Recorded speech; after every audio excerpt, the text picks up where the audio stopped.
আজকে তোমাদের সাথে ফিশ ফিঙ্গার রেসিপি শেয়ার করব। তার জন্য এখানে মাছগুলোকে ভালো করে ধুয়ে হলুদ আর লবণ মাখিয়ে সিদ্ধ করতে দিয়ে দিয়েছি। আর তার সাথে কুচিয়ে নিয়েছি হচ্ছে পেঁয়াজ কুচি, কাঁচা লঙ্কা কুচি আর যে ধনে পাতা কুচি আর একটু আলু সিদ্ধ করে নিয়েছি। এরপর সিদ্ধ মাছের কাঁটাগুলোকে বার করে মাছটা ছাড়িয়ে নিয়েছি। এরপর কড়াইয়ে তেল দিয়ে তার মধ্যে দিয়ে দিয়েছি পেঁয়াজ কুচি আর কাঁচা লঙ্কা কুচি। কাঁচা লঙ্কার পেঁয়াজটা হালকা হালকা ভাজা ভাজা হলে এর মধ্যে আমি অ্যাড করে দেবো হচ্ছে আদা রসুনের পেস্ট। তার সাথে অ্যাড করে দেবো পরিমাণ মতো লবণ, পরিমাণ মতো হলুদ, পরিমাণ মতো শুকনো লঙ্কা গুঁড়ো। এরপর একটু ভাজা ভাজা হলে এর মধ্যে অ্যাড করে দেবো পরিমাণ মতো চিনি আর একটু গরম মশলা গুঁড়ো।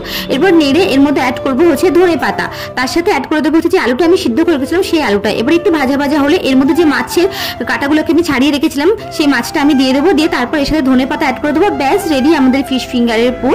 এরপর আমি দুটো ডিম ফাটিয়ে নেবো আর নিয়ে নেবো হচ্ছে ব্রেড ক্রাম্বস। এরপর এভাবে দেখো ডিমের মধ্যে একটু গোলমরিচের গুঁড়ো দিয়ে নেবো। এরপর এভাবে আঙুলের মতো শেপ করে নেবো পুরটাকে। নিয়ে ব্যাস একটু ব্রেড ক্রাম্বসে ডুবিয়ে নিয়ে তেলে ছেড়ে দিলেই কিন্তু হয়ে যাবে আমাদের গরম গরম ফিশ ফিঙ্গার। তো তোমরা কিন্তু অবশ্যই ট্রাই করো।